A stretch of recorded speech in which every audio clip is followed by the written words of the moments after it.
Assalamualaikum warahmatullahi wabarakatuh.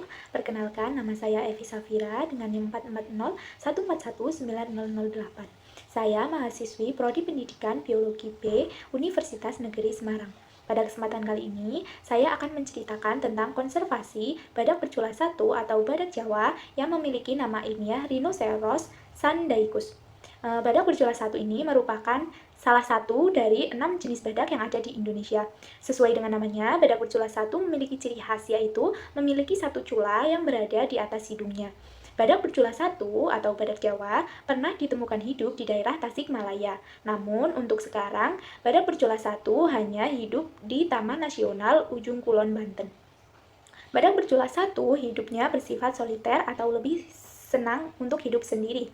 Namun, untuk badak bercula satu yang masih muda atau betina yang memiliki anak akan hidup dalam kelompok yang kecil atau hanya hidup berdua, namun dalam jangka yang relatif sangat singkat. Badak bercula satu akan menandai wilayahnya dengan menggunakan urin atau feses, atau bisa juga dengan goresan kaki di tanah atau dengan memelintir pohon yang masih muda. Badak bercula satu senang berkubang dalam lumpur, namun badak bercula satu senang dengan kubangan lumpur yang terjadi secara alami atau kubangan bekas binatang lain daripada harus menggali kubangan lumpur sendiri. Badak bercula satu ini termasuk hewan herbivora, yaitu pemakan tumbuhan. Badak bercula satu akan memakan semua jenis tumbuhan, baik daun muda, ranting, atau buah-buahan yang jatuh ke tanah. Namun, tanaman yang biasanya dimakan merupakan tanaman yang bersifat semak. Jumlah badak bercula satu sendiri yang ada di Indonesia dari tahun ke tahun itu beberapa kali mengalami kenaikan dan penurunan.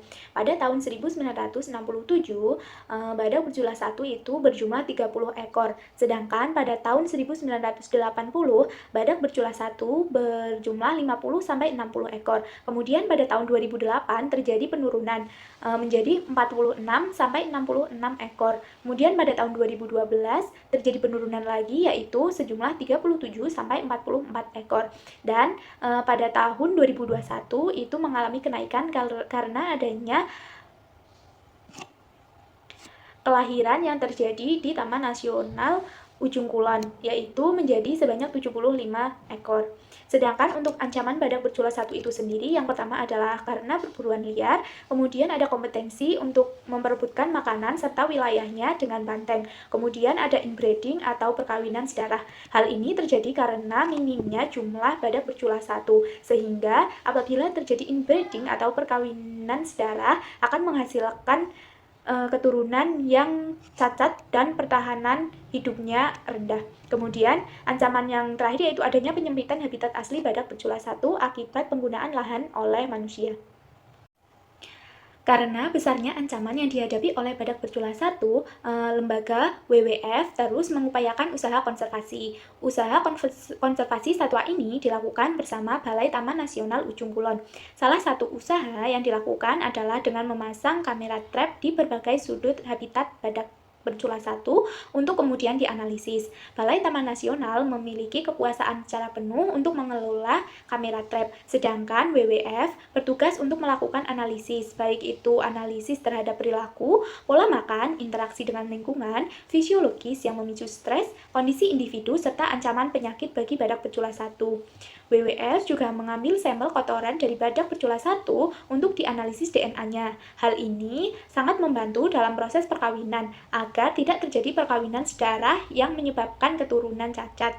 Kemudian saat ini WWF bersama Balai Taman Nasional Ujung Kulon dan juga Departemen Kehutanan serta masyarakat lokal sedang melakukan kajian untuk membuat habitat kedua bagi badak bercula satu. Hal ini direncanakan untuk menghindari resiko ancaman bencana alam terutama tsunami karena habitat dari badak bercula satu ini bersebelahan dengan laut. Namun dalam pemindahan atau pembuatan habitat kedua untuk badak bercula satu ini ada beberapa syarat yang harus dipenuhi, yaitu badak yang diambil tidak boleh berusia tua dan harus masih dalam masa reproduktif. Selain itu, badak yang diambil juga harus memiliki susunan genetis atau DNA yang tidak sedarah agar tidak terjadi perkawinan genetis. Sekian upaya konservasi yang dilakukan untuk badak bercula satu atau badak Jawa yang dapat saya ceritakan. Semoga bermanfaat. Apabila banyak kesalahan, saya mohon maaf. Wassalamualaikum warahmatullahi wabarakatuh.